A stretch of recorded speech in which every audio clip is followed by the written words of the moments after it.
გამოქვეყნდა დემოკრატიის აღქმის ინდექსი ყოველწლიური ანგარიში, რომელიც მოიცავს მსოფლიოს სხვადასხვა ქვეყანას და რომელიც სწავლობს, რამდენად მნიშვნელოვანი არის დემოკრატია საზოგადოებისთვის. სწორედ ეს იყო ერთ-ერთი მთავარი კითხვა, რომელიც დაუსვეს მოქალაქეებს გამოკითხვის დროს, რა მასშტაბით არის მნიშვნელოვანი და რომელ ქვეყნებში არის მნიშვნელოვანი დემოკრატია საზოგადოებისთვის და საქართველოს შევიდა ტოპ 5-ში იმ ქვეყნებისა, რომელიც ამბობს, რომ არის ძალიან მნიშვნელოვანი ან უაღრესად მნიშვნელოვანი მათთვის დემოკრატია. საქართველოსთან ერთად ამ სიაში არის საბერძნეთი, თურქეთი, ურუგვაი და უნგრეთი. ასევე კითხვა შეეხებოდა იმას, თუ რა მიაჩნიათ დემოკრატიის მთავარ დანიშნულებად ასამდე ქვეყანაში ჩატარდა ეს კვლევა და სწორედ ეს კითხვა დაუსვეს მოქალაქეებს და ქართველი რესპონდენტები აცხადებენ, რომ დანიშნულება არის ცხოვრების ხარისხის გაუმჯობესება და კეთილდღეობის მიღწევა. ეს არის მათთვის დემოკრატია და საქართველოს შევიდა ძირითადად იმ ქვეყნების კატეგორიაში დაახლოებით 52 ქვეყანაზე არის საუბარი, რომელსაც მიაჩნია, რომ დემოკრატიული მართლობის დანიშნულება არის ცხოვრების ხარისხის გაუმჯობესება. უმეტესობა ქვეყანას სწორედ ასე ფიქრობს.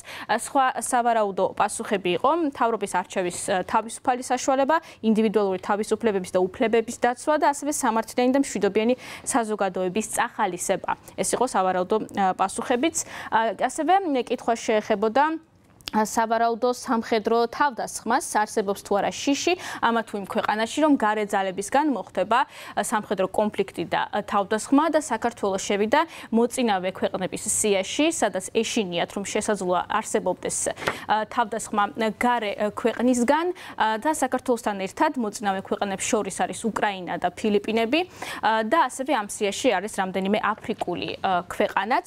აღსანიშნავია ის, რომ ევროპაში მოგეხსენებათ ამჟამად არის სერიოზული დისკუსია სამხედრო ხარჯებთან დაკავშირებით, უნდა გაიზარდოს თუ არა სამხედრო ბიუჯეტი. სწორედ ეს კითხვაც იყო დასმული ევროპის ქვეყნებში და როგორც რუკაზე ხედავთ, საკმაოდ გაყოფილი არის აზრი ამასთან დაკავშირებით, ძირითადად აღმოსავლეთ ევროპის ქვეყანაშიც და სკანდინავურ ქვეყნებში და მათ შორის საქართველოშიც მიაჩნიათ, რომ სამხედრო დანახარჯები უნდა გაიზარდოს.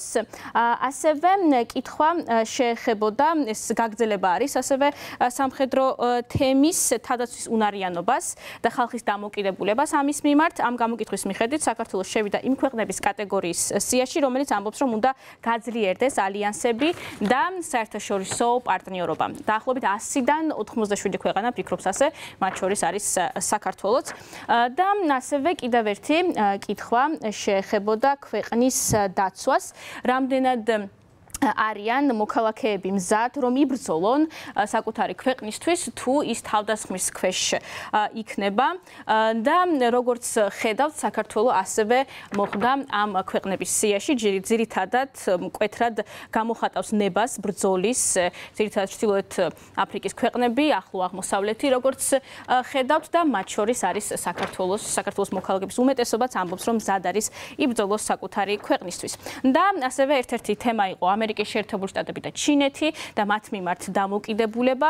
2025 წლის მონაცემებით, როგორც კვლევაში აღნიშნავენ, გლობალურად უფრო დადებითი კეთილგანწყობა ქვეყნებს აქვთ ჩინეთის მიმართ, ვიდრე ამერიკის შეერთებული შტატების მიმართ, თუმცა ევრაზიის კონტინენტზე საქართველო იმ ქვეყნებს შორის არის, სადაც საზოგადოება ამერიკის შეერთებული შტატებისადმი მკვეთრად დადებითად არის განწყობილი.